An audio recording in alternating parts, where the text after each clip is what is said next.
Jika lead time-nya dalam minggu, maka kebutuhan sama lead time-nya juga harus dalam satuan unit per minggu. Oke. Nah, di mana DL ini diperoleh dari demand. Ya. Jadi kalau demand ini kan satuannya adalah unit per tahun, misal. Ya. Nah, sehingga kalau lead time-nya adalah hari, DL-nya ini kita harus buat dalam satuan unit per hari.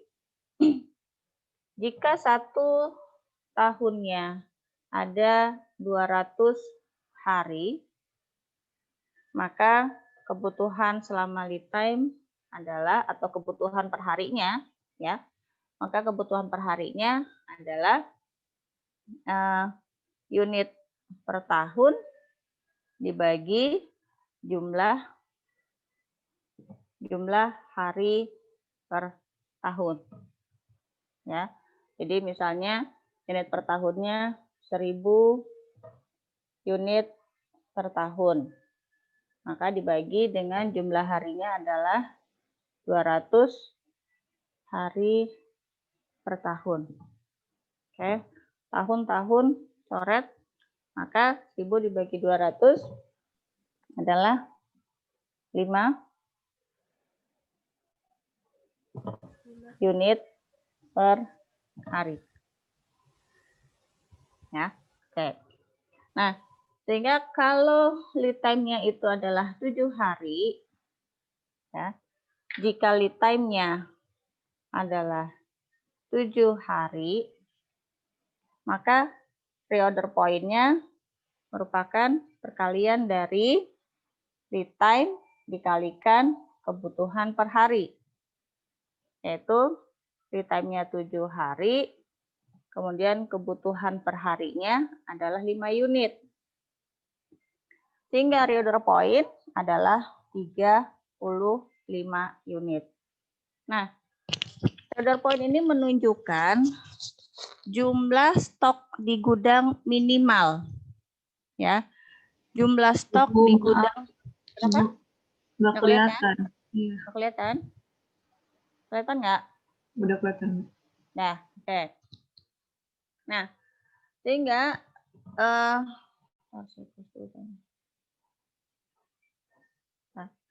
sehingga jumlah jadi reorder point ini menunjukkan jumlah stok minimal yang tersedia di gudang. Ya. Nah, jumlah stok minimal ini hanya cukup untuk memenuhi kebutuhan selama 7 hari saja. Ya. Jadi 35 unit ini hanya cukup untuk memenuhi kebutuhan 7 hari saja.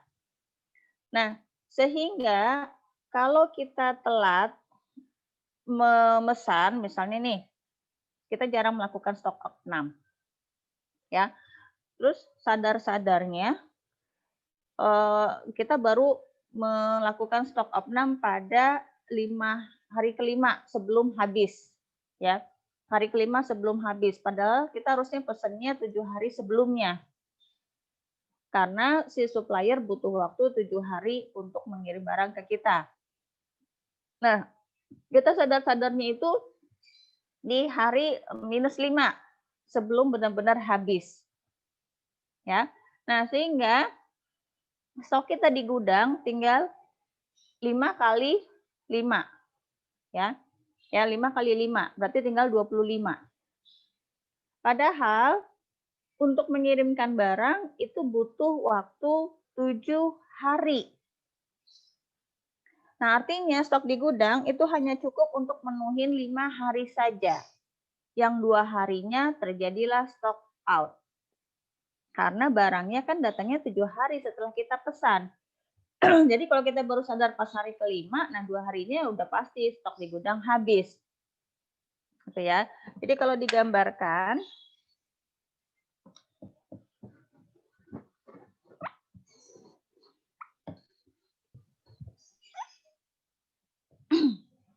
saya tutup dulu ini.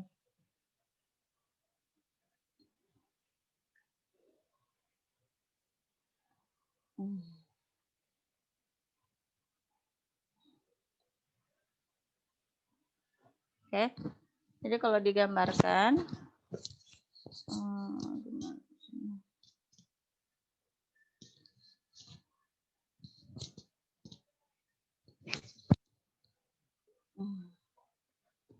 oke. Kalau digambarkan seperti ini, siklusnya membentuk segitiga sama kaki. Oke. Nah, pada saat ini adalah Q-nya, Q-nya.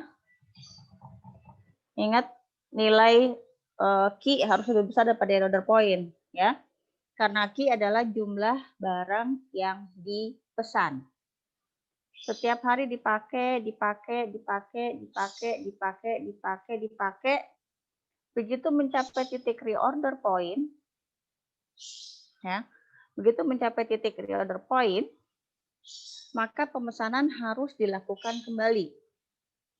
Sehingga pada saat stok di gudang tinggal 35 unit, ya, persediaan barang harus dilakukan pemesanan kembali. Oke. Di mana pada saat stok kita tinggal 35 hingga barangnya datang di gudang, ini butuh waktu 7 hari. Ini yang disebut dengan lead time. Oke. Nah, di sini kita pesan, ya, di sini kita pesan. Nah, kemudian selama 7 hari ini material dipakai terus sama produksi atau mungkin dijual kalau kita distributor, ya. Dipakai terus dipakai habis pada hari ke-7. 0 stoknya. Nah, pada saat stok kita di gudang 0, barang yang dipesan 7 hari sebelumnya yang kita pesan di sini ini tiba.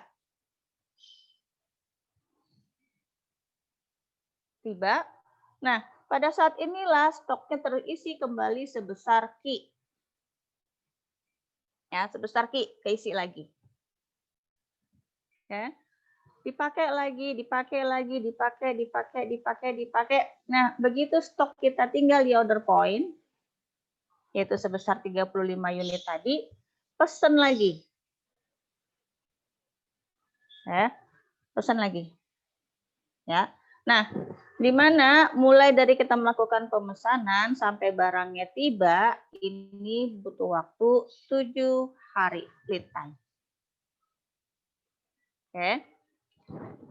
Nah, 7 hari dari sini, ya, ini hari ke-1, hari kedua, hari ketiga, hari keempat, dan hari ke-7, stok di gudang habis. Begitu stok di gudang habis, ya, barang yang dipesan 7 hari yang lalu tiba. Maka pada saat ini juga stoknya langsung terisi sebesar EOQ. Begitu seterusnya selama 1 periode. Nah, maka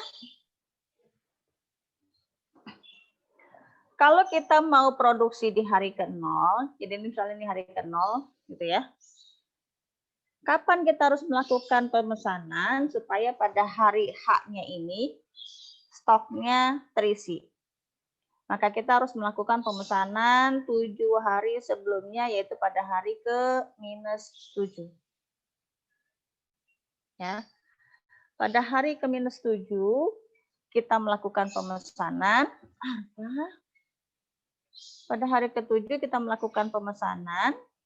Oke, maka 7 hari kemudian barangnya tiba. Nah, disinilah akan terisi lagi sebesar Q. Sampai sini paham?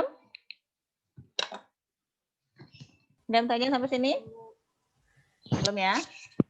Sekarang rumus yang kedua. Dihapus ya. Di buku udah ada kan?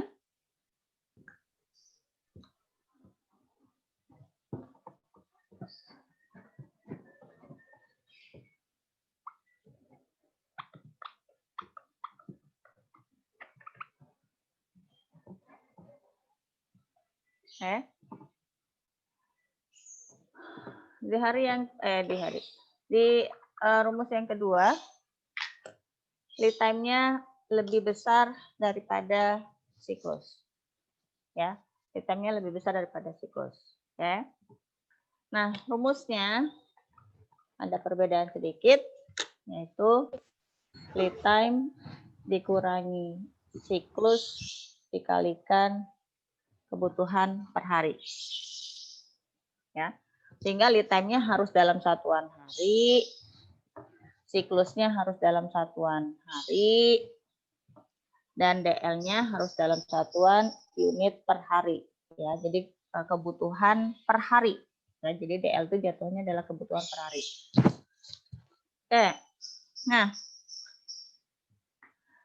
misal lead time-nya 10 hari, ya. Siklusnya, ingat rumus siklus gimana? Rumus siklus gimana? Dibaca nggak bukunya? Q per D.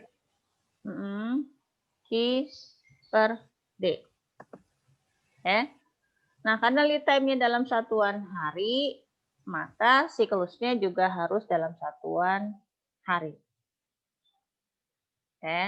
Nah, DL-nya, kita masih pakai DL yang tadi, ya. Misalnya DL-nya adalah 5 unit per hari.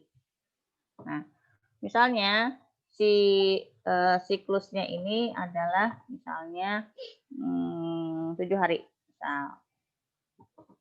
Ya. Maka reorder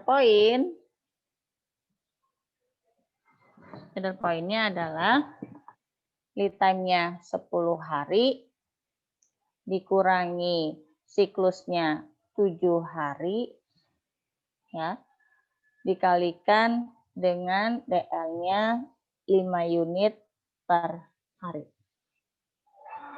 10 kurang 7, 3 kali 5, 15 unit. Oke.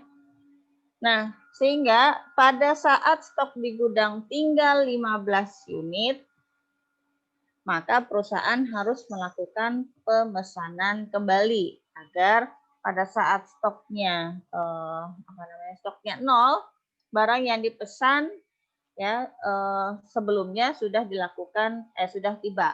Oke. Saya gambarkan siklusnya dulu.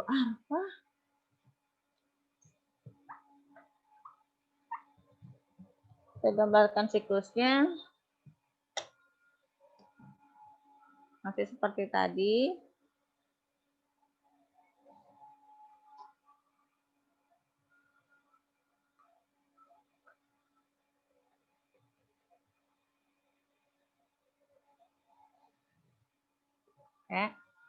Nah, ini adalah jumlah pemesanan kita, yaitu Q. Dipakai hingga mencapai titik reorder point. Ya, dilakukan pemesanan kembali. Di mana tadi reorder point-nya adalah 15 unit. Nah, pada saat stok di gudang tinggal 15 unit, maka kita lakukan pemesanan kembali. Ini siklus, ya.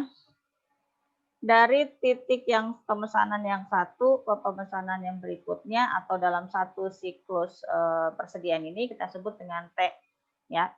Siklusnya adalah tadi berapa? 7 hari. Ya. Nah, lead time-nya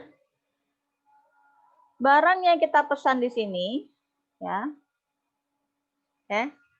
Barang yang kita pesan di sini, ingat lead time-nya lebih besar daripada siklus. Maka barangnya baru tiba di titik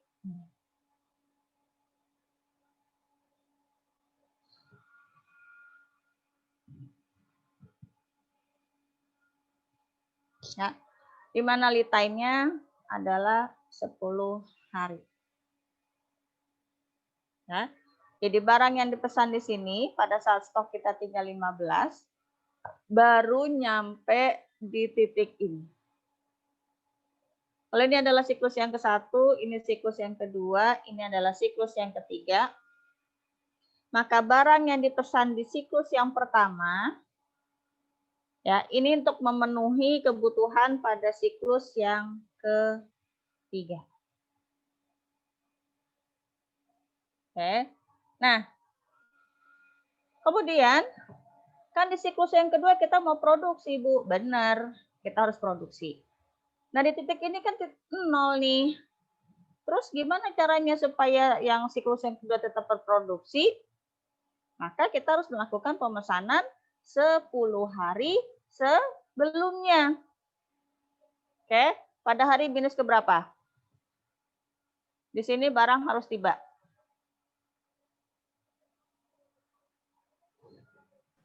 Lead time-nya 10 hari.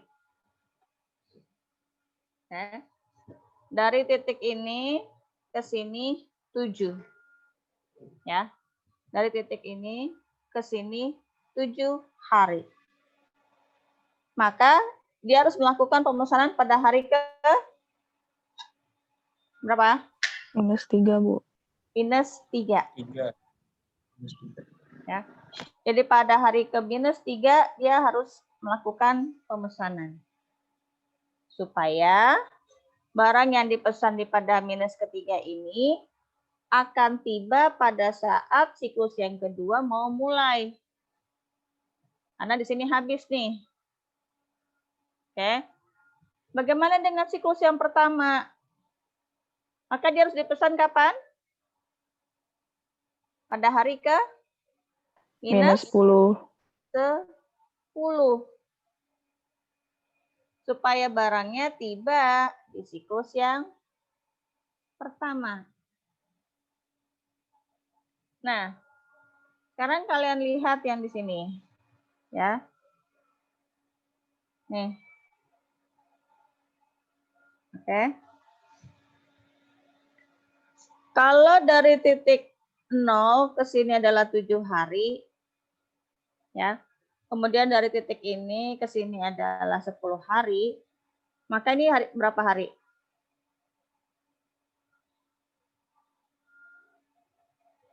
Ini ke sini 7. Dari sini ke sini 10. Oke. Maka berapa ini? Berapa hari? 3, Bu. 3. Dapat dari mana? 10 kurang 7. 10 kurang 7. L dikurangi T. 10 kurang 7. Oke. Sama dengan 3 hari. Oke. Nah, kebutuhan per harinya berapa? Kebutuhan per harinya adalah 5 unit per hari. Sehingga untuk bisa memenuhi kebutuhan selama 3 hari,